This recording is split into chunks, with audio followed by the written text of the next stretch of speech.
Դիտեք առաջին ալիք Ամերիկայի հեռուստակոնտենտը։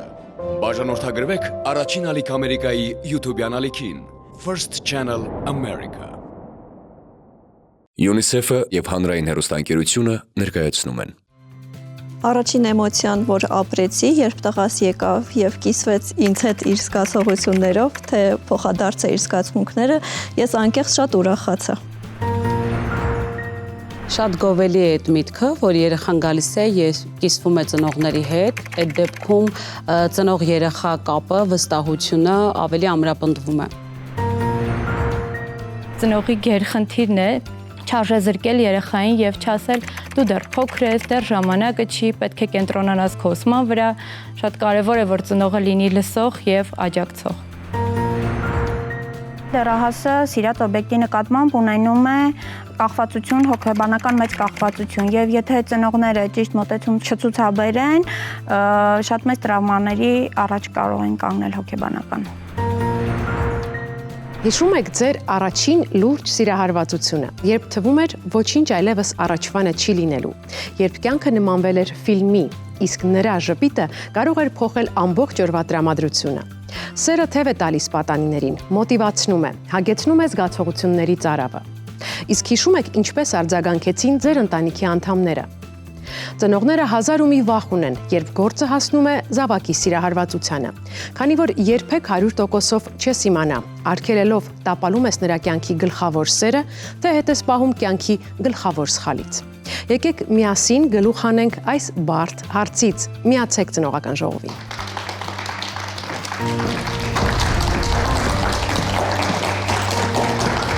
Բարի օր, հարգելի ծնողներ, շնորհակալություն, որ ընդունել եք մեր հրավերը։ Այսօրվա մեր թեման կարծում եմ շատ գեղեցիկ ու ռոմանտիկ է, որպես ծնող խոսելու ենք մեր երեխաների, մեր դեռահասների սիրահարվածության մասին։ Իդեպ սիրահարվել կարող են ոչ միայն դեռահասները, երբեմն մանկապարտեզի տարիքում նույնպես այդ զգացմունքը այցելում է մեզ։ Հիմա փորձենք հետ գնալ մեր մանկություն ու հիշել մեր առաջին պատանեկան լուրջ սիրահարվածությունը, ինչպիսին էր այս զգացմունքը եւ ինչպիսին էինք մենք այդ զգացմունքը ապրելու ընթացքում, խնդրեմ։ Շատ լավ հիշում եմ ու թաքցնում եմ ծնողներից, միայն ավակ քրոջս հետ էի կիսվում, ամաչում եմ, մտածում եմ դա շատ վատ բան է ու եթե ես բարձրաձայն եմ, միգուցե ինձ պատժեն, միգուցե չհասկանան, բայց ավակ քույրս ինձ ճիշտ ուղղության վրա էր դնում, բացատրում էր, որ դա նորմալ է, հնարավոր է այդպես բան լինի, մի վախեցի, արտահայտվի։ Կան էլի մարդիկ, որ հիշում են եւ ուզում են կիսվել։ Ի տարբերություն Գայանեի, ես ցավոք այդ բախտը չեմ ունեցել, ավակ քույր ունենալու, բայց դեռահասության տարիքի սերը իհարկե ինձ թվում է բոլորս հիշում ենք, երևի թե ասոցացվում է առաջին սիրո հետ։ Այդ փուլում մայրիկիս ես չէի ասել, բայց չգիտեմ ինչու, որտեղից հասկացել էր ու ինչու ես խոսեցի չարժեզրկելու մասին, որովհետև այդ փուլում հիշում եմ, որ մայրիկս ինձ ասում էր, որ շատ խստապահանջ կին է մայրիկս, կենտրոնացիր միայն քո դասերի վրա, քո այս պահի, այս ժամանակահատվածի անելիքը քո դասերն են միայն, դե իհարկե հաճելի չէր դա լսել այդ փուլում։ Ավելի շատ կուզեի աջակցեր, կողքից լիներ, լսեր, բայց երևի թե մեր սերնդի ծնողները ունեին այդ կարծրատիպային մտածողությունը, որը որ խանգարում էր ամուր հարաբերություններին։ Արդեն հնչեց կարծիք, որ մեր ծնողների վերաբերմունքն ու մոտեցումը այս հարցում այնպիսին չէր, ինչպիսին որ ժամանակակից ծնողներինն է։ Փորձենք համեմատություն անել այսօրվա մեր վերաբերմունքի հետ, թե ինչպիսին ենք մենք որպես ծնող, ինչպես ենք արձագանքում, երբ մեր երեխան գալիս ու ասում է, որ սիրահարվել է։ Սեփական փորձից ասեմ եւ որպես ծնող կատարածը սխալի մասին պետք է խոսեմ։ Ես այդ սխալը արել եմ մեծ աղջկաս դեպքում, երբ իրան միշտ պահում էի այնպես, ինչպես մայրս էր մեզ անում, այդպիսի խիստ կանոններով, որ չի կարելի ցույց տալ զգացմունքները եւ այլն։ Հետո երբ արդեն աղջիկս բավականին մեծացավ, հասուն տարիքում արդեն ընկերություն ենք անում, երբ նրա հետ զրուցում ենք, նա ասում էր, որ այս դեպքում դու սխալ էիր քեզ պահում, այ ճիշտ կլիներ այսպես, ու այդ սխալը փորձում եմ տղայիս դեպքում ու մյուս աղջկաս դեպքում արդեն չկիրառել։ Ամեն դեպքում սովորում ենք մեր սխալների վրա եւ շատ լավ է, որ ժամանակին կարողանում ենք դա շտկել։ Ինչ եք կարծում, տղաների եւ աղջիկների դեպքում մարտավարությունը պետք է տարբեր լինի։ երբ խոսում ենք նրա սիրահարվածության մասին։ Նորից հարցը ձեզ եմ ուղղում, որովհետև ինստինկտիան տարբեր է, որովհետև մենք ապրում ենք հայկական միջավայրում, երբ աղջիկներին մի փոքր ավելի իրավազրկում ենք այդ առումով, հա, իսկ տղաներին մի փոքր ավելի խրախուսում ենք, այ տղա սիրահարված է, բայց աղջիկների դեպքում ասում ենք ամոթ է, չգիտես ինչու, հա, սակայն պետք է կարողանանք ճիշտ ժամանակին ճիշտ մոտեցում ցուցաբերել, որպեսզի այդ հոգեբանական տրավմաներին չենթարկենք, ինչպես ես եմ ժամանակին արել։ Շատ լավ, մեր մարտավարությունները որպես ծնող, ինչ եք կարծում, ինչպիսին պետք է լինեն՝ թույլ տալ, արգելել, անտեսել, թե գործել միասին։ Ինչպես եք դուք վարվում։ Ես տղայիս հետ գործում եմ միասին, քանի որ իմ ու մայրիկիս հարաբերությունները ինձ համար միշտ օրինակ են ծառայել։ Մենք միշտ կիսվել ենք, ինքը ինձ միշտ խրախուսել է։ Իմ առաջին լուրջ սիրահարվածությունը եղել է մեր հարևանի տղան, ով հետագայում դարձավ իմ ամուսինը։ Ու քանի որ իմ մայրիկը միշտ խրախուսել է, պետք է էմոցիաները արտահայտել, ես նույն կերպ իմ տղային եմ խրախուսում, որ պետք է անպայման արտահայտել։ Հրաշալի է, այստեղ պատմությունը դրական երջանիկ ավարտ է ունեցել, երբ առաջին սիրահարվածությունը ընտանիք է դարձել։ Ես ուզում եի Գայանեին հարցնել, արդյոք հեռանկար տեսնում եք, որ պատանեկան սերը կարող է տարիքի հետ լրջանալ եւ կայուն իսկական հասուն հարաբերությունների վերածվել։ Հնարավոր է, իհարկե հնարավոր է, ուղղակի քանի որ ճակատագրերը տարբեր են լինում, բնական է ճիշտ խորհուրդներով, ճիշտ ծնողի ուղեկցությամբ, այսինքն ոչ միշտ է պետք նաև խորհուրդ տալ, պետք է զգացմունքներով առաջնորդվի երեխան, բայց երբ որ զգում ես փակուղու մեջ է երեխան, չի կողմնորոշվում, չի կարողանում ճիշտ եզրեր գտնել, պետք է ճիշտ ուղի տալ եւ ինչի ոչ, կարող է լրջանալ, կարող է տարիքում ավելի զգացմունքները դառնա ընտանիք սիրուն։ Մեր հայկական մշակույթում մենք ունենք այն կարծրատիպը, որ եթե ծնող ենք, մենք պիտի խորհուրդներ տանք, քննադատենք երբեմն ինչ որ կերպ, բայց մենք ամենակարևորի մասին ենք մոռանում՝ լսել երեխային, լսել, աջակցել ու իր կողքին լինել։ Մենք ավելի շատ որպես ծնող խոսում ենք, քան լսում, ցավոք։ Երևի թե պետք է փոխենք ինչ-ինչ մոտեցումներ մեր ծնողավարման գործընթացում։ Ասում են, սերը տարիք չի հարցնում։ Այո, ասում են, բայց չեն մոռանում խեթ նայել տարեց սիրահարներին, գոնե իրենց տարիքից ամաչեն, ու քննադատել դեռահասներին, ձեր ինչ տարիքն է որ։ Գուցե հստակ ձևակերպված հարցերը կօգնեն հասկանալ, թե իրականում ինչ են մտածում մեր հայրենակիցները անչափահասների առաջին լուրջ սիրահարվածության մասին։ Ինչ եք կարծում, կարևոր է դեռահասության տարիքում սիրահարվելը։ Կարևոր է, որ մարդ դեռահասության տարիքում սիրահարվում է, քանի որ այդպես զարգանում է նրա էմոցիոնալ ինտելեկտը։ Չեմ կարծում կարևոր է տարիքում սիրահարվել։ Ինչու՞։ Չգիտեմ, այդպես եմ մտածում։ Կարևոր չէ, այդքան էլ էական չի։ Չէ, կարևոր չի, սիրահարվելը խանգարում է եւ իրենց դասերին անընդհատ ցվրված են, անընդհատ ցենց մտածմունքների մեջ են։ Կարևոր է տարիքում, հա, որտեղ ճանաչում են իրանց էմոցիաները բոլոր։ Ծնողները պետք է լուրջ վերաբերվեն դեռահասի առաջին սիրահարությանը, թե ընդունեն դա իբրև անցողիկ երևույթ։ Պետք է լուրջ վերաբերվեն, որովհետև դա կարող է հենց այն սերն է, որը որ պետքա դառնա իր կյանքի, ողջ կյանքի ուղեկիցը։ Նե անցողիկ երևույթ։ Լուրջ չի կարելի համարել, այդ տարիքում չեն կարա տես լուրջ սիրեն։ Երևի ավելի լավ անցողիկ որպես վերաբերվեն, քան թե ավելի լուրջ։ Ինչու՞։ Դե ժամանակ ոնց որ իրանք ուրիշ այդ դեռահասները ավելի ուրիշ էմոցիոնալ են ավելի, դրա համար չեմ կարծում, որ իրանք ամեն ինչից այդ լուրջ են նայում, էլի ավելի վարդագույն են պատկերացնում ամեն ինչ։ Ինձ թվում է պետք է համարեն ընդունեն անցողիկ երևույթ, որտեվ չի կարող այդ տարիքում լուրջ լինի, էլի կարծում եմ։ Դե ինձ թվում է ինչը իրանց երեխայի հետ է կապված, ամեն ինչին էլ պետքա լուրջ վերաբերվեն։ Կապ չունի առաջի սերն է, երկրորդն է, պարտադիր պետքա լուրջ վերաբերվեն։ Քանի տարեկանից աղջիկները կարող են ընկեր ունենալ։ Կարծում եմ, երբ գիտակցաբար հասուն ես, ոչ թե 18-ը լրացավ նոր։ 18-ից բարձր լինեն, որ ավելի շատ հասկանան ու ավելի ճիշտ ընկալեն այդ սիրել բառի իմաստը։ Ինձ թվում է չափահաս դառնալուց հետո աղջիկները կարող են ընկեր ունենալ։ 14 տարեկանից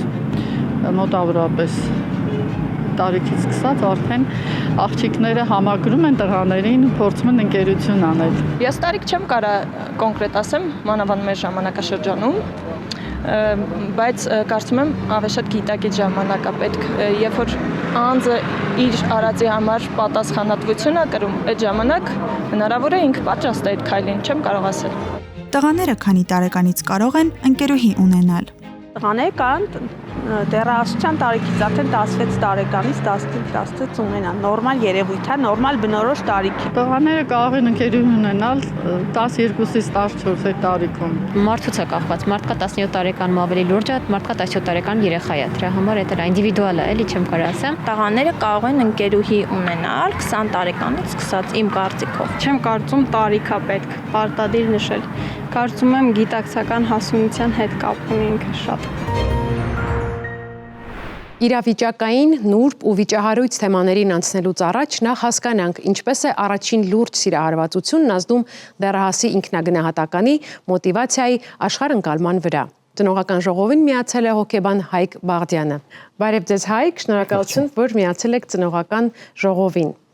Երեխայի դեռահասի առաջին լուրջ սիրահարությունը էյֆորիկ հոգեվիճակ է իր համար եւ մտավախությունների ու մտահոգությունների դաշտ ծնողի համար, որովհետեւ ծնողները հաճախ մտածում են, որ այսպիսով երեխան քիչ ժամանակ է հատկացնում դասերին, շեղվում է ճշմարիտ ուղուց եւ գուցե բաց է թողնում ապագայում ավելի արժանի թեկնածու հանդիպելու շանսը։ Ինչ պետք է անեն ծնողները իրենց վախերի հետ այս դեպքում։ Կարճ կպատասխանեի դիմել հոգեբանի մտավախությունների հետ աշխատելու համար։ Եվ հիշել այն պարզ բանը, որ իրենք էլ են դեռահաս եղել եւ սիրահարվել են։ Ու ինչ որ չափով դա կարող է ազդել նաեւ իրենց սովորելու վրա ու նորմալ է։ Չէ՞ որ այդ տարիքում ամենասիրուն շրջանն է սիրահարվելու համար, պայմանավորված հորմոններով ամբողջությամբ։ Երբ որ մեծ հասակներն է գալիս են սեանսերի, մեզ մոտ եւ ասում են, որ ուզում եմ դեռահասության նման սիրահարվեմ, երբ որ այդպես լուսավոր էր թվում ամեն բան։ Այնպես որ այս շրջանը կարելի է նվիրել դրան, բայց նաև հիշել, որ կարևոր է մոտիվացիան ու հետո ինքը ավելի լավ մեկին կհանդիպի, թե չէ մենք չենք կարող ասել, իսկ եթե ոչ, այսինքն այս պարզ պատասխանները պետք է տալ ծնողներին։ Կարող է ուշադրությունը շեղվել դասերից, բայց նաև կարող եմ ավելի մոտիվացված դառնալ, որ ես լավ սովորեմ, լավ բաների հասնեմ, որ միմյանց հետ ընտանիք կազմենք։ Ու մենք կարող ենք ինքներս հուշել երեխային այս միտքը, որ թող այս սերը, սիրահարվածությունը քեզ համար խթան դառնա, ավելի լավ դրսևորվելու ուսման մեջ եւ կյանքի մյուս բնագավառներում։ Իհարկե, մենք ենք նրան ուղղորդողը։ Մենք նրա փոխարեն չենք որոշում, բայց կարող ենք ուղղություն ցույց տալ եւ նա որոշի։ Երբեմն ծնողները կարող են տագնապել նաեւ, եթե երեխան չի սիրահարվում։ Դիցուկ 14, 15 կամ 17 տարեկան է, բայց մենք չենք տեսնում նրա մոտ այդ լուսավոր շրջանը։ Արդյոք մտահոգվենք, թե եթե ստատիստիկ նայենք, շատ քիչ տոկոսը կարող է կազմել, որ չսիրահարվեն, որովհետև այնքան հորմոնալ ակտիվ շրջան է, որ ցանկացած բան կարող է սիրահարվել ու այստեղ կարող է նաև թե ինքը ինչին է սիրում, այսինքն ինչ որ դերասանի է կարող է սիրահարվել, իրական մարդուց վախենում է, այստեղ երեխայի վախերն են ավելի շատ ու կարելի է զրուցել նրա հետ։ Հաստատ նա ինչ որ մի բան ունի, ինչին պաշտում է, դա դերասան կլինի, երգիչ կլինի, թե ով կլինի։ Այս շրջանը իդեալականացնելու շրջանն է ամեն բան, չէ որ ծայրահեղական է դերասան։ Կամ ամեն ինչ կամ ոչինչ, այս մտածողության մեջ է նա հիմնական եւ զգում է այդպես։ Իր ուղեղի զարգացման պայմանավորված։ Շատ լավ, առաջարկում եմ մեր քննարկումը տեղափոխել այն հատված տաղավարի, որտեղ մեզ սպասում են մայրիկները, իսկ նրանք մեզ սպասում են անհամբեր, որովհետեւ ակնկալում են պատասխաններ։ Համեցեք։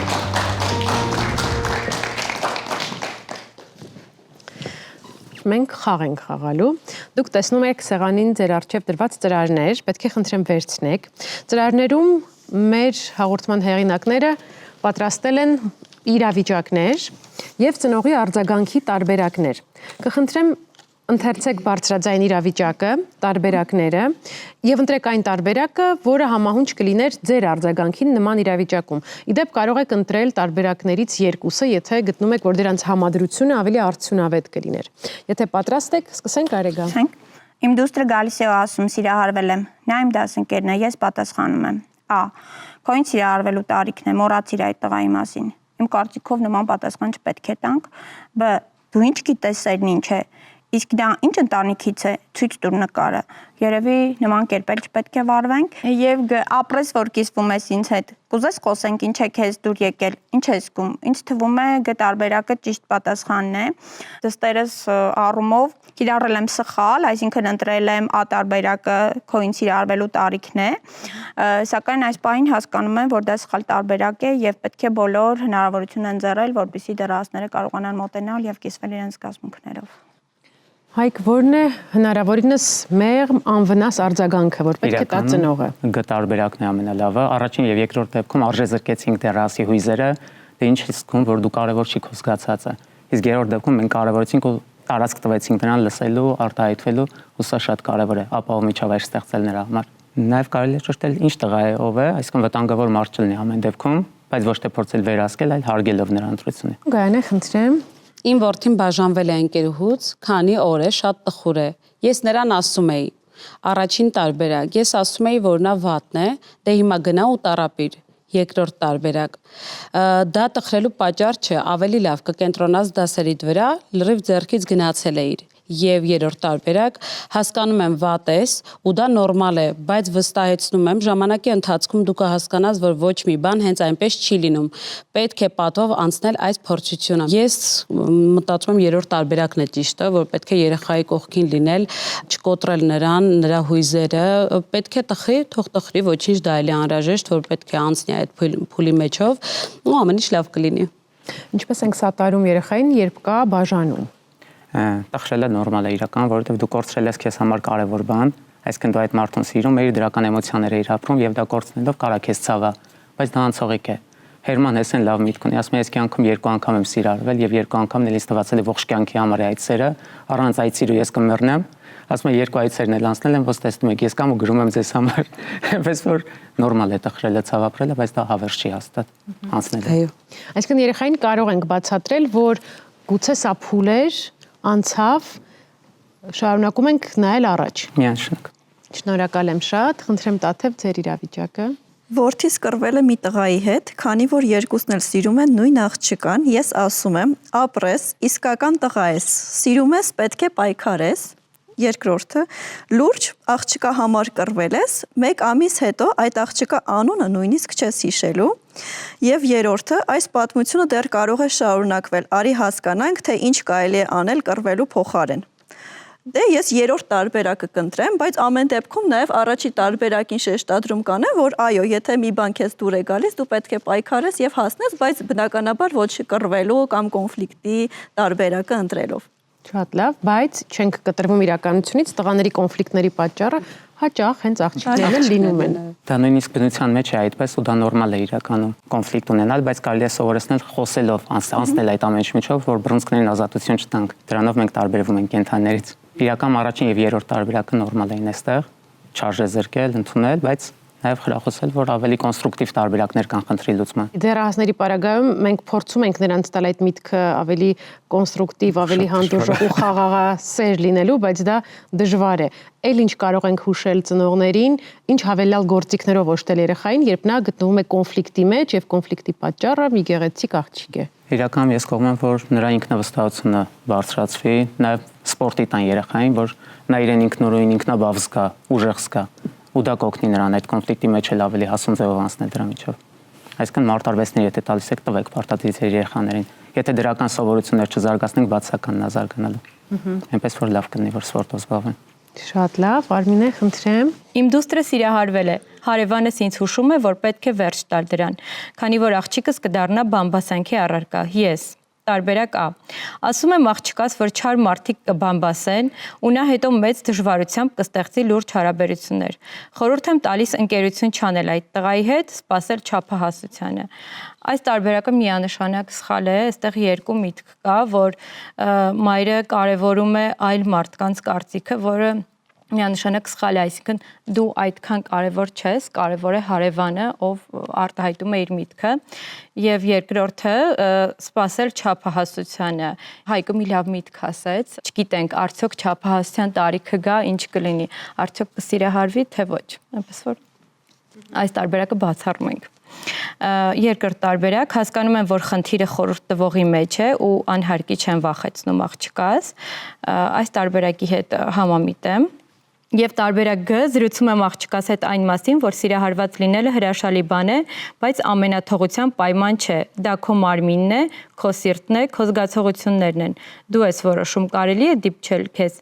ինչպես կարելի է խոսել նրա հետ, ինչպես չի կարելի վերաբերվել քո զգացողություններին։ Ինչքան էլ որ սիրես, ճանաչիր եւ հարգիր քո սահմանները ու թույլ մի տուր խախտել դրանք, քանի որ դեռ խոցելի տարիքում ես, փորձ չունես։ այս տարբերակի մտքերի հետ եւս համամիտեմ, քանի որ երեխաների հետ, մանավանդ դեռահասների հետ շատ կարևոր է խոսել սահմանների մասին, սա վերաբերվում է եւ հոգեկան, եւ մարմնական, ֆիզիկական, եւ ինչու ոչ նաեւ սոցցանցերում տիրող այդ սահմանների մասին, համամիտեմ երկու տարբերակների հետ էլ, երկրորդ եւ երրորդ։ Շատ ճիշտ է։ Այս այն դեպքն է, երբ որ մայրիկը նաեւ հոգեբան է, այդ պատճառով շատ ճիշտ վերլուծություններ տվեց ինքը։ Իրական մեր մոտ սոցիումի կարծիքը շատ են կարևորում, մենք նամանվան սովետական դաստիարակությունից եկած, եթե ինչ-որ մեկ է շփվում աղջիկ, ուրեմն մանեկող այսպես են վերաբերվում, բայց կողակի շփվում է, բայց նաև պետք է սովորացնել աղջկան սահմանները պահել, այսինքն դու ես թույլ տալի քեզ կպնեն, թե չկպնեն, որովհետև երբ որ մարդ սիրահարված է, կարող է քայլեր անի, որոնց համար հետո զղջա, այսինքն պետք է ծնողազրույցի նրա հետ այս դեպքում Սա շատ կարևոր է, որպեսզի չօգտագործեն իր հույսերը, որպեսզի տիրանան նրա մարմնին, այսպես ասած։ Արմինեն կարևոր դիտարկում արեց նաև համացանցի հետ կապված։ Հիմա երիտասարդների ու դեռահասների ընկերությունը, շփումը ու սիրահարությունը նաև հաճախ տեղափոխվում են սոցցանցային հարթակներ։ Եվ այստեղ երեխաները կարող են իսկապես տարբեր մանիպուլյացիաների զոհ դառնալ։ Ի հավելումն այս ամենի, ինչ ենք սովորեցնում երեխաներին, ինչպես տարբերակել իրական եւ ոչ իրական վիրտուալ հարաբերությունները։ Իրական հիմա սահմանը շատ լղոզված է, որտեղ վիրտուալն էլ իրականություն է, նաեւս իրականություն է։ Այստեղ կարևոր է որ փորձել իրականության դաշտ բերել ու անծանոթ մարդկանց հետ չշփվել այսպես, որովհետև կարող է սխալ էջերից լինեն այդ ամենը եւ օգտագործեն ձեզ։ Կիբեր անվտանգությունը շատ կարևոր է։ Խորհուրդ կտամ ծանոթների հետ ավելի շատ ու այն մարդկանց ում իրական կյանքում ճանաչում են նրանց հետ մենակ շփվեն, դեռահասները կոնկրետ։ Մինչ այս պահը կարծես ձեր ուղղորդումները եւ խորհուրդները ծնողների համար էին։ Հիմա պատկերացնենք, որ մեզ դիտող պատանիներն ու աղջիկները ուշադիր լսում են հոգեբանի խորհրդին։ Սիրահարված են եւ ունեն ընդհանուր մի ուղերձի, մի հաղորդագրության կարիք։ Ինչ կասեք նրանց։ Բարոյ սևական մի միտք ուներ, որ ասում էր առաջին սերը փուչ է գնում, այս կուտ է գնում։ Այսինքն երբ որ այդ սերը անցնել, դա նորմալ է, բայց այդ զգացողությունները դուք պահել եք։ Այս կյանքում ամենակարևոր բանը մեր զգացողություններն է, որ մենք ունենք։ Դու այդ պահը ապրել ես, դա հրաշալի է, բայց դա քո ողջ կյանքը չի պայմանավորում։ Հետո կստացվի թե չէ, նորմալ է երկու դեպքում էլ։ Կյանքը դրանով չի սկսում ու չի ավարտվում։ Սա կարևոր միտք է, որ արժի հիշել։ Այ շնորհակալ եմ, որ մասնակցեցիք մեր այսօրվա քննարկմանը։ Այս քննարկման նպատակն էր ցույց տալ, որ սերն արգելելու, անտեսելու կամ լռության մատնելու թեմա չէ։ Դեռահասի առաջին լուրջ սիրահարությունը աջակցություն պահանջող իրադարձություն է։ Եվ ծնողներն այստեղ անելիք ունեն, իսկ թե ճակատագրական ինչպիսի փորձության կարող է վերածվել առաջին լուրջ սիրահարվածությունը, կքննարկենք վայրկյաններ անց։ 2025 թվականի սկզբի թերևս գլխավոր կինոիրադարձությունը դեռահասություն կոչվող սերիալն էր։ Դեռահասների առաջին լուրջ սիրահարության թեմայի քննարկման կոնտեքստում ինձ առավել հետաքրքրում է այդ սերիալում արտացված մերժման լեյտմոտիվը, որը դրդում է դեռահասին անուղղելի գործողության։ Մի դեռահասը փոխադարձությամբ չի պատասխանում մյուսի զգացմունքներին եւ լինում է անդառնալին։ Ինչպես օգնել դեռահասին հաղթահարել մերժումն ու չընկնել ծայրահեղությունների գիրկը։ Կօգնի հասկանալ հոգեբան Մարիամ Գրիգորյանը։ Բարև ձեզ, Մարիամ։ Շնորհակալություն, որ այսօր միացել եք ծնողական ժողովին։ Երբ խոսում ենք դեռահասների սիրահարության մասին, առաջին մասը այս խոսակցության իհարկե գեղեցիկ է, իհարկե լի է ռոմանտիկ տեսարաններով, բայց կարող են լինել նաև իրավիճակներ, երբ այդ զգացմունքը չհանդիպելով փոխադարձության կամ մերժում ստանալով դեռահասին լուրջ մարտահրավեր է նետում։ Ինչու է դեռահասի համար մերժումը այդքան սուր ընկալվում, որոնք են պատճառներն ու մեխանիզմները հենց այդքան ցցուն ու արտահայտիչ դրսևորումների։ Ինչպես ցանկացած հասարակությունում դեռահասությունը փուլ է, երբ մանուկը դառնում է մեծահասակ, բայց միջև այդ սկսելով արդեն դեռահասության փոփոխությունները ֆիզիոլոգիապես եւ այլն պատրաստում է օրգանիզմը մարդուն ինտեգրվել մեծահասակների միջավայր, ընդունվել։ Այսինքն եթե ընդունումը իմ ամենաառաջին պահանջմունքն է, ամենակարևոր պահանջմունքն է, ապա մերժվածությունը իհարկե ուժեղ ռեակցիան առաջացնող բանն է լինելու, հա, այսինքն այստեղ շատ կարևոր է միջև այդ պրոֆիլակտիկել աշխատել նրա վրա, որ այնքան կայուն ոնց որ հենարան ունենամ ներսից, որպեսզի այս վիճակներում ես ոնց լրիվ կործանված ինձ չզգամ, հա, հնարավորություն ունենամ ընդունված գալ ինձ նաև այլ տեղեր, օրինակ ընտանիքում եւ այլն, այսինքն ընտանիքի դերը ստեղ շատ մեծ է, որ միջև այս փուլը հասնելուն երեխան ունենա ստաբիլություն ընդունման առումով, հա, ոնց որ ես իմանամ, որ գոնե այստեղ ես հասկացված եմ, լսված եմ, տեսնված եմ, ընդունված եմ, որը որ կբերի հետո նման էմոցիոնալ ոնց որ ուժեղ վիճակները ավելի հեշտ հաղթահարելու։ Էմոցիաները կլինեն ուժեղ, բայց չեն լինի կործանող։ Բայց երբեմն էմոցիաները եւ դրանց անկառավարելի լինելը հենց կործանարար հետևանքների են բերում եւ դեռահասի մոտ ի հայտ են գալիս բավականին վտանգավոր մտքեր, խոսքը եւ ինքնավնասման եւ ինքնասպանության մտքերի եւ նրա սիրո օբյեկտի հետ որոշակի հաշվեհարդար տեսնելու նրան ինչ որ կերպ պատժելու մասին է արդյոք այս վատ զարգացումների ընթացքը կարող ենք կառավարել եւ փրկել երեխային վատագույն ելքերից կարող ենք կառավարել այսինքն եթե ուզում ենք կառավարելու տեսանկյունից գնանք դա ջերմ ընդունող հարաբերություններ ստեղծելն է, եթե արդեն տեսել ենք դրսևորումներ, շատ ուշադիր պետք լիներ, որովհետև կարող է չուզեմ ինքնասպանություն գործել, ուզեմ մենակ ինքնավնասում անել, բայց ես չափը չհասկանամ, դրա համար ցանկացած դրսևորում պետք է մասնագետի հետ անպայման քննարկվի, որովհետև եթե խոսում ենք դեռահասությունից եւ մանկական հոգեբանությունից կամ հոգեթերապիայից, անպայման ներգրաված է լինում նաեւ ծնողը, որովհետև շատ բան նաեւ իր վարքից է կախված, շատ բան գալիս է ծնողի ինքն իր հետ աշխատանքից, հա, ինչպես արձագանքել երեխային, այդտեղ լիքը բան կա, որ պետք է հոգեբանից կամ այլ մասնագետից սովորել ինչպես անել,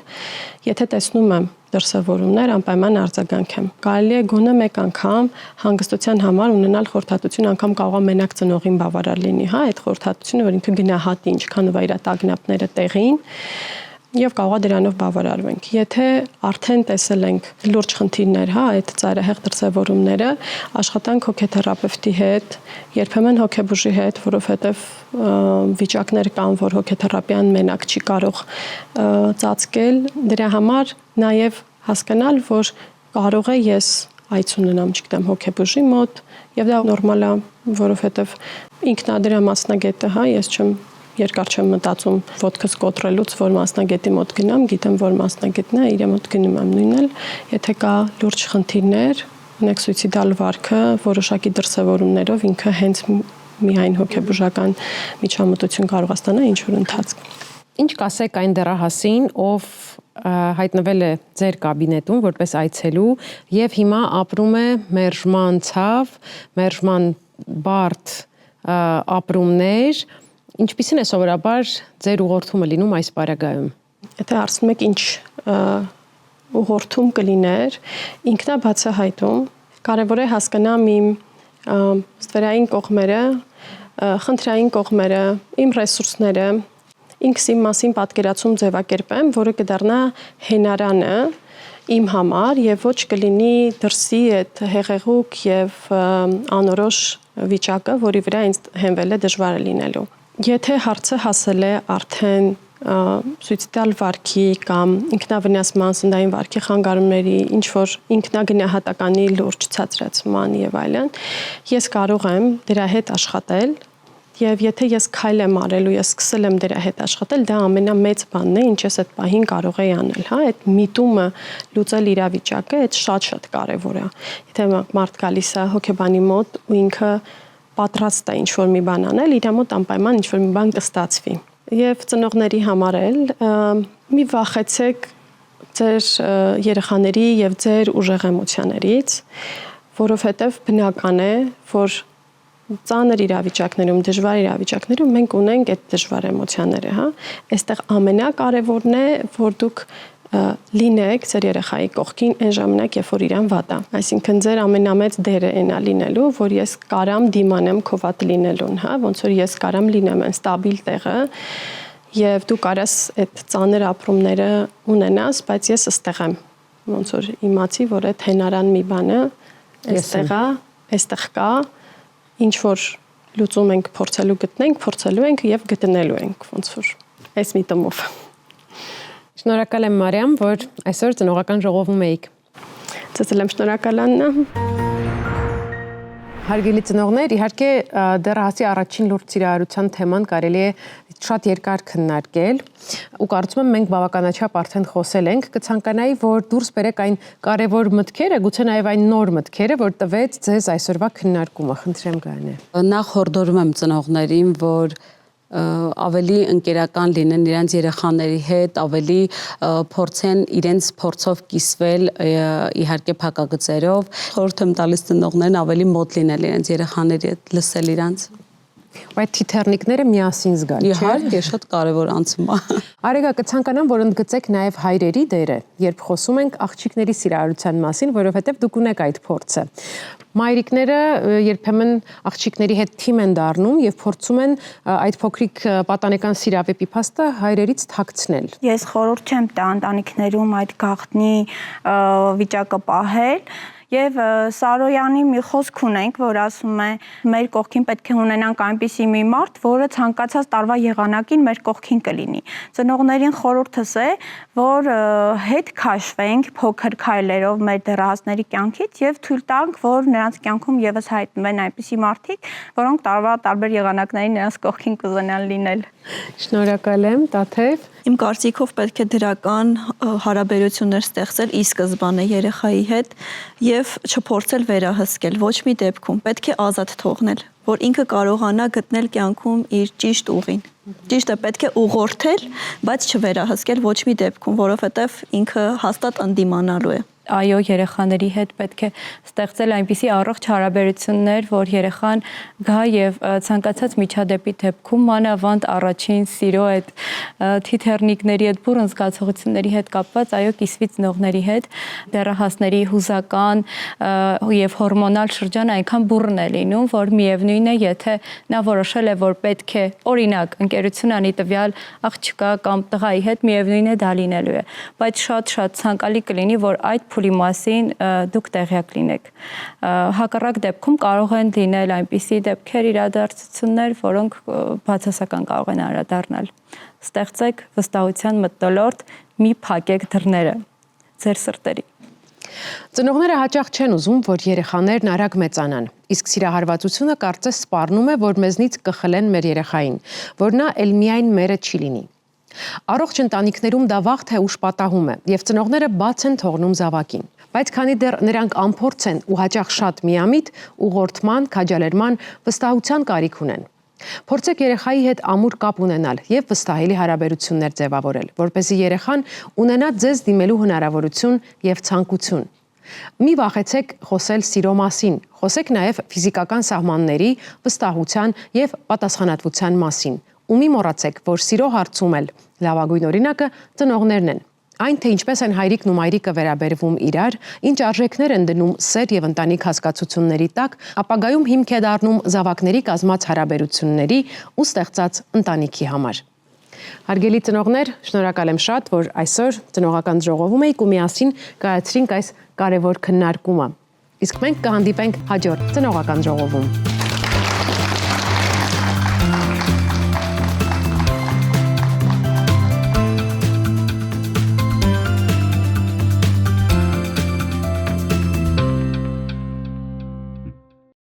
Դիտեք Առաջին ալիք Ամերիկայի հեռուստակոնտենտը։ Բաժանորդագրվեք Առաջին ալիք Ամերիկայի YouTube-յան ալիքին First Channel America։